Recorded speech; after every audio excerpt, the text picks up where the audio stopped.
If we want to learn through reading a book, it helps to get some sense of the structure of the book that we're about to read. And by this, I don't mean getting a vague, high-level understanding of what the book is trying to teach. And I certainly don't mean skimming through the entire book very rapidly. Understanding the structure of the book is about us taking the necessary preparation steps to interpret the message that we are about to receive. We're not directly focused on content yet. It's a little bit like understanding the structure of a sentence that you are about to hear before you actually hear that sentence. So let me give you an example. I'm going to give you a sentence that has a subject and a verb and an object. Here's the sentence. Benny B rocks the party. Hearing the structure first might seem like a superfluous step. It's unnecessary for a sentence as simple as this one. But consider a more complex sentence. I wish either my mother or father, or indeed both of them, as they were in duty both equally bound to it, had minded what they were about when they begot me. Had they duly considered how much depended upon what they were doing, that not only the production of a rational being was concerned in it, but that possibly the happy formation and temperature of his body, perhaps his genius and the very cast of his mind, and for aught they knew to the contrary, even the fortunes of his whole house might take their turn from the humors and dispositions which were then uppermost. Had they duly waited and considered all this and proceeded accordingly, I am verily persuaded I should have made a different figure in the world from that in which the reader is likely to see me.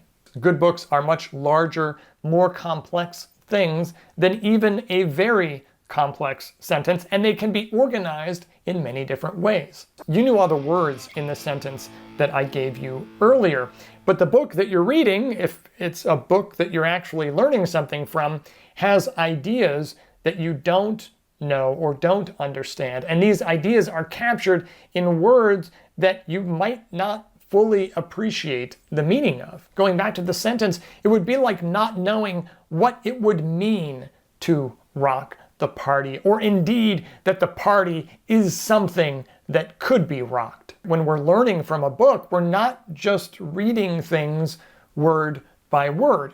Rather, we're interpreting words in relationship to other words. We're interpreting sentences in relationship to other sentences. We're interpreting arguments in relationship to other arguments. It follows that knowing something about the author's purposes and something about the structure of the book helps us to interpret those words and sentences and arguments effectively. Of course, understanding the structure of the book also lets us know what the book contains. We might only be interested in a part of it, but we don't know that part exists unless we know what the general structure of the book is. So one of the reasonable first steps to take as you're learning from a book is just to understand the structure of the book. The good news is that it's not a very hard thing to do.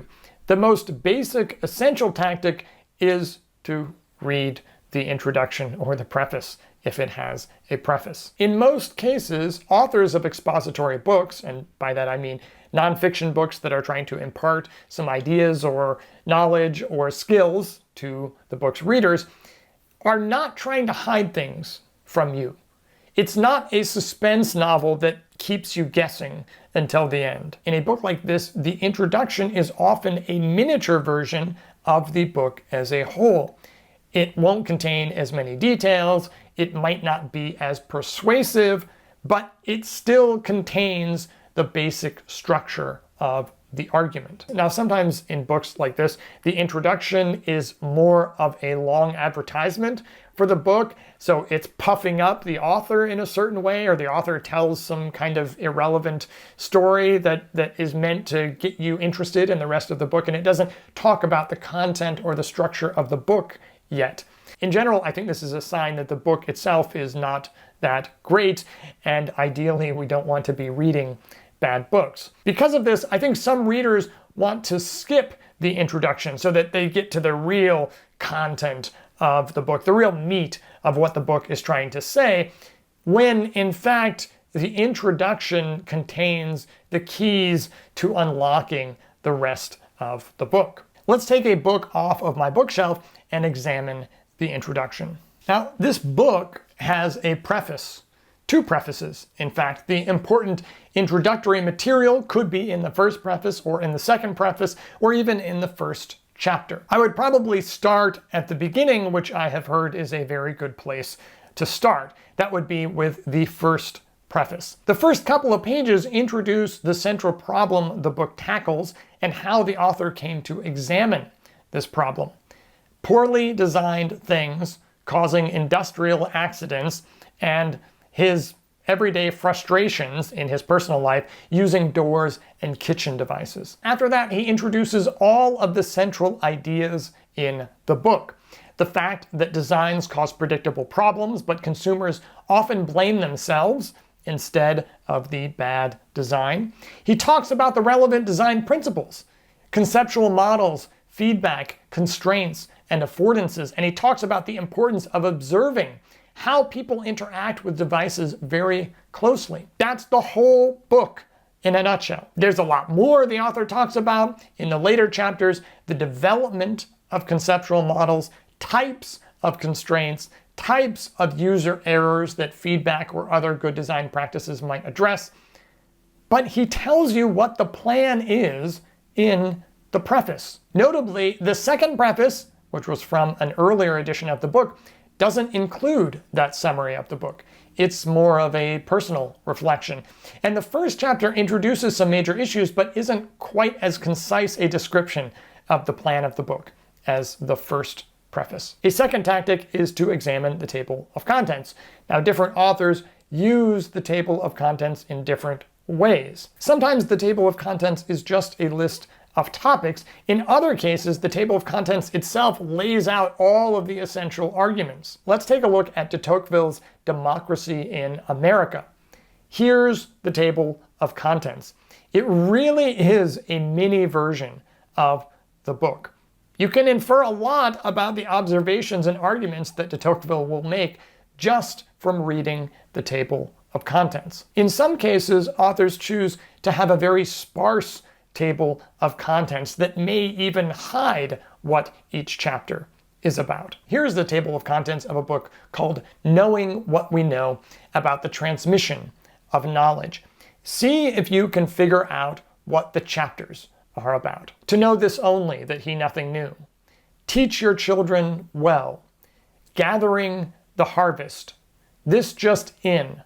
Annals of manipulation.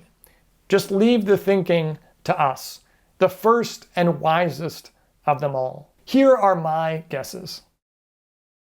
A third tactic is to combine the first two approaches. A book might be divided into sections, and those sections are divided into chapters, and those chapters are further divided into different parts. And just like how an introduction can be a miniature version of the book as a whole, the first few pages of a section might be a miniature version of that section as a whole, and the same is true of a particular chapter. So as we read, we're constantly getting little previews of what's to come. So if we go to a chapter that seems a little obscure, like this one, we can pretty quickly learn what it's about.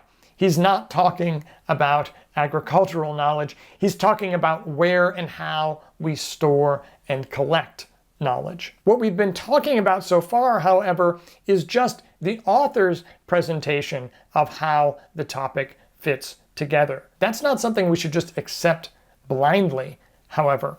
In the process of reading a book, we get to develop our own understandings and potentially our own ways of organizing the material. And potentially we are seeing things that the author hasn't emphasized or maybe hasn't even seen themselves. But that is a topic for another video, which I will post in this series when I get around to it. Thanks for watching. I'll see you next time.